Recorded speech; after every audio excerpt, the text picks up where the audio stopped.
Di video ini saya akan menjelaskan tentang persalinan, nifas, dan laktasi. Yang pertama ada persalinan. Persalinan adalah proses pengeluaran janin dan plasenta dari rahim ibu melalui vagina atau jalan lain, yang mana pada persalinan normal ibu akan mengalami kontraksi uterus yang teratur hingga terjadinya pembukaan ke-10.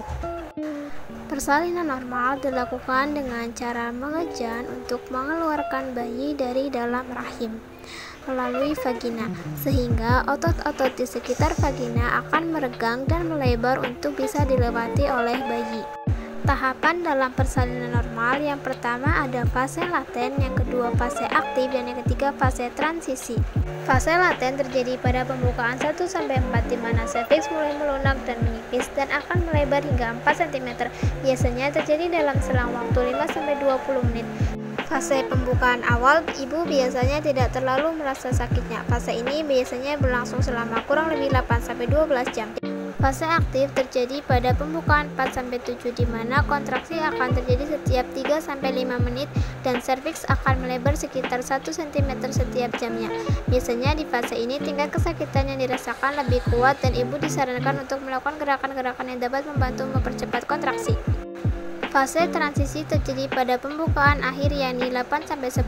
Pada fase ini ibu akan mengalami kontraksi hampir setiap menit dan biasanya pembukaan berlangsung cepat yaitu sekitar kurang lebih 30 menit sampai 2 jam. Pada fase akhir bayi sudah mulai masuk ke pinggul serta ibu akan merasakan dorongan yang kuat dari si bayi. Lalu setelah pembukaan lengkap hingga pembukaan ke-10 yang artinya serviks sudah membuka hingga 10 cm, bayi sudah siap untuk dilahirkan dan ibu sudah boleh untuk mengejan dengan dibantu oleh arahan dari dokter atau bidan. Setelahnya masuk pada fase nifas. Darah nifas merupakan hasil dari mekanisme alami tubuh untuk membersihkan rahim dari sisa-sisa plasenta dan lapisan dinding rahim setelah melahirkan. Terdapat 4 tahapan darah nifas. Yang pertama ada lochia rubra. Berlangsung 1-3 hari setelah ibu melahirkan, darah berwarna merah kehitaman, volume seperti haid blood, darah keluar bersamaan dengan sisa jaringan plasenta, lanugo, dan mekonium.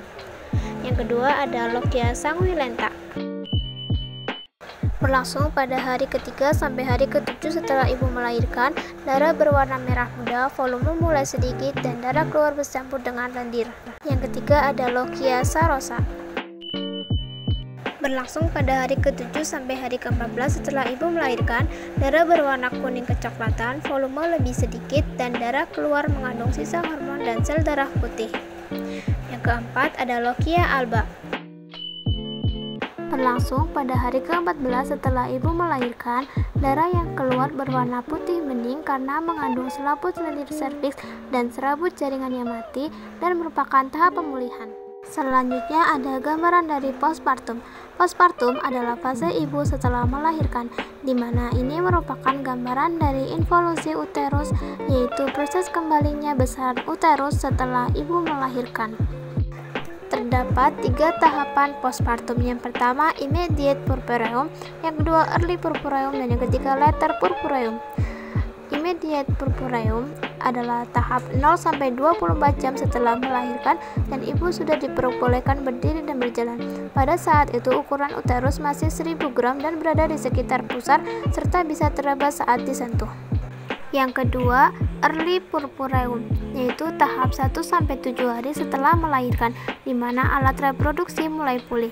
Seminggu setelah melahirkan, besaran uterus sekitar 500 gram dan terletak sekitar 2 cm di bawah pusar. Yang ketiga ada later puerperium, yaitu tahap 1-6 minggu setelah melahirkan, di mana ibu mulai pulih dan sehat kembali. Setelah 2 minggu, ukuran uterus sekitar 350 gram dan teraba di atas simfisis.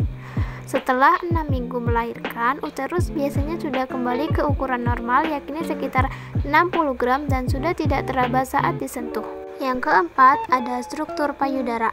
Payudara adalah organ kelenjar yang terletak di dada dan dimiliki oleh wanita maupun pria. Payudara wanita memiliki fungsi yang berbeda dengan payudara pria, dan di sini akan dijelaskan tentang struktur dari payudara pada wanita.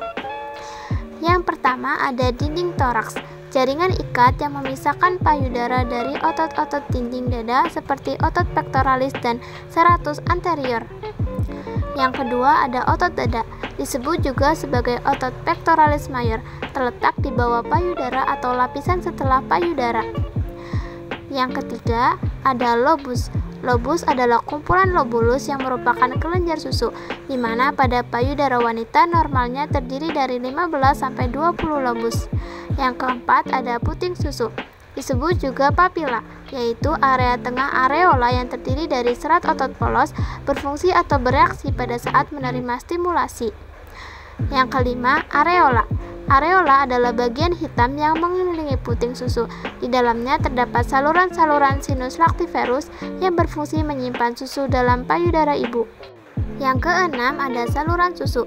Saluran susu disebut juga duktus, saluran yang membawa ASI yang telah diproduksi oleh lobus dan lobulus ke puting susu. Yang ketujuh ada jaringan adiposa.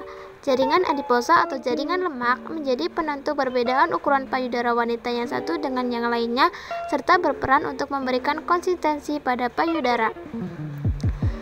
Setelah struktur, kita masuk ke mekanisme kerja hormon prolaktin dan oksitosin saat menyusui.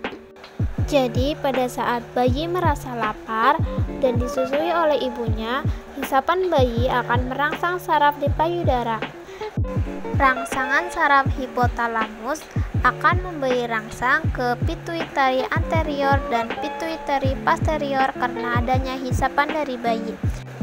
Pituitari anterior akan menghasilkan hormon prolaktin dan pituitari posterior akan menghasilkan hormon oksitosin. Hormon oksitosin bertugas untuk memeras ASI dalam kelenjar susu sehingga mudah untuk dikeluarkan, sedangkan hormon prolaktin bertugas untuk menjaga produksinya ASI. Biasanya banyak dikeluarkan pada saat malam hari, sehingga ibu perlu menyusui sampai malam hari.